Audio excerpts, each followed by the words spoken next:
श्री स्वामी समर्थ. नमस्कार. तुम्हा सर्वांचे माझ्या यूट्यूब चॅनलमध्ये खूप खूप स्वागत. आजचा दिवस तुम्हा सर्वांना शुभ जाओ, चांगला जाओ. तुम्हा सर्वांना आषाढी एकादशीच्या खूप खूप शुभेच्छा. आज 29 जूनला आषाढी एकादशी आहे. आषाढी एकादशीला आपल्या संस्कृतीमध्ये खूप महत्त्व आहे.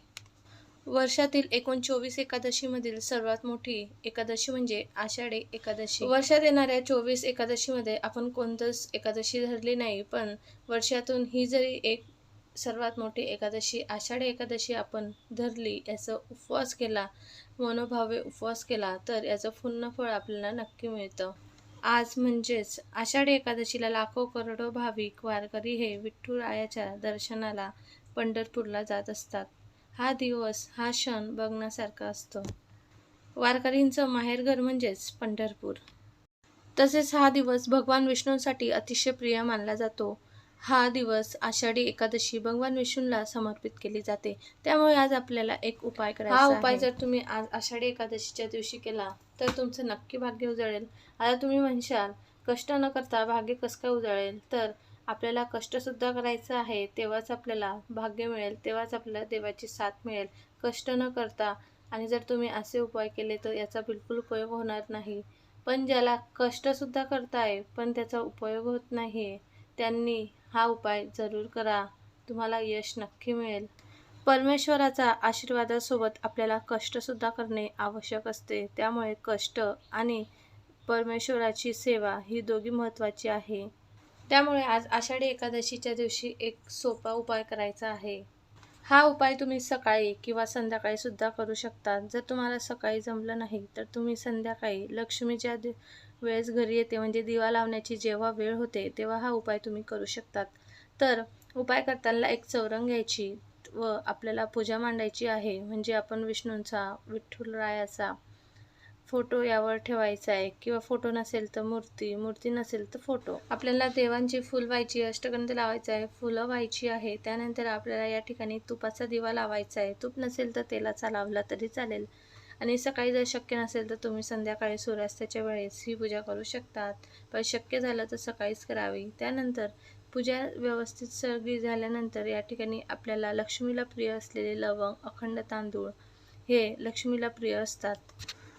तुमच्या घरात एखादा चांदीचा सिक्का असतोच आणि प्रत्येकाच्या घरात असतोच. आपण दिवाळीच्या वेळेस लक्ष्मीपूजनच्या वेळेस हा चांदीचा सिक्का पूजेला ठेवतो.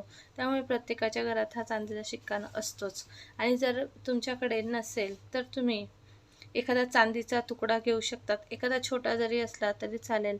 आणि जर तो सुद्धा नसला तर तुम्ही एखादं 1 रुपयाचं नाणंसुद्धा घेऊ शकतात. आता आपल्याला हा सिक्का देवाच्या चरणी अर्पण करायचा आहे. त्यानंतर तो एखाद्या पात्रामध्ये, एखाद्या भांड्यामध्ये किंवा फुलांमध्ये ठेवायचा आहे. व आपण जशी देवाची विधिवत पूजा केली त्याचप्रमाणे यांचीसुद्धा आपल्याला फुलं ते वाहून, दिवा, धूपबत्ती लावून आपल्याला ह्या शिक्क्याची पूजा करून घ्यायची आहे. आणि हा शिक्का आपल्याला दिवसभर तसाच ठेवायचा आहे. जर तुम्ही सकाळी केली असेल तर हा दिवसभर आपल्याला तिथेच ठेवायचा आहे. आणि संध्याकाळी केली असली तरी आपल्याला रात्रभर तिथेच ठेवायचा आहे, कारण की आपल्याला हा उपाय रात्री 12 वाजता करायचा आहे.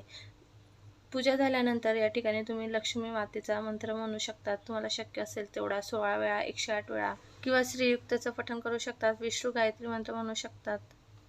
तुमच्याकडनं 1 माळ जप होत असेल तर 1 माळ करावी. आणि जर जास्त 11 माळी शक्य असेल तर 11 माळसुद्धा करावी. असं नाही की 11 माळी करायलाच पाहिजे. 1 माळ जरी झाली तरी भरपूर आहे. अशा प्रकारे सर्व व्यवस्थित पूजा झाल्यानंतर आपल्याला रात्री 12 वाजता आषाढी एकादशीच्या दिवशी हा उपाय करायचा आहे. आता तुम्ही म्हणशाल की आषाढी एकादशीला तर तांदूळ चालत नाही, मग हा उपाय कसं काय करायचा? तर आपल्याला आषाढी एकादशीच्या दिवशी रात्री 12 वाजता करायचा आहे. आणि तसं आपल्या हिंदू संस्कृतीमध्ये तांदूळाला खूप महत्त्व आहे. तांदूळाला पवित्र मानले जाते. तांदळाचा संबंध चंद्राशी जोडला जातो. आपल्याला टिळक लावताना सुद्धा त्याला तांदूळ लावले जातात. तसेच कोणतेही शुभकार्य करताना तांदूळ अर्पण केले जातात. त्यामुळे तांदूळ हा खूप पवित्र आहे. तसेच तांदूळाचे शास्त्रीय वैज्ञानिक कारण म्हणजे तांदूळामध्ये पाण्याचे प्रमाण जास्त असते. पाण्यात चंद्राचा प्रभाव अधिक आहे. त्यामुळे तांदूळ खाल्ल्याने शरीरात पाण्याचे प्रमाण वाढत जाते आणि आपलं मन विचलित होते.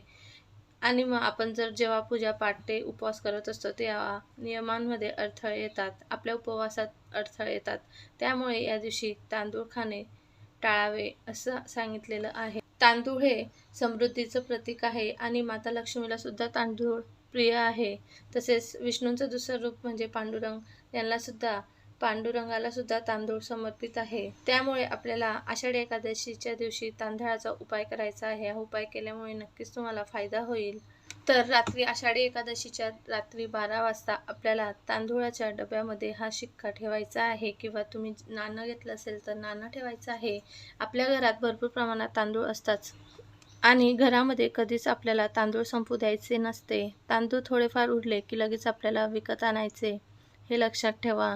त्यामुळे आपल्या घरात भरपूर प्रमाणात तांदूळ ठेवावे आणि प्रत्येकाच्याच घरात भरपूर प्रमाणात तांदूळ असतात. 1-2 किलो अशी कोणाच्याच घरात नसतात. जास्तच प्रमाणामध्ये सर्व तांदूळ भरून ठेवतात.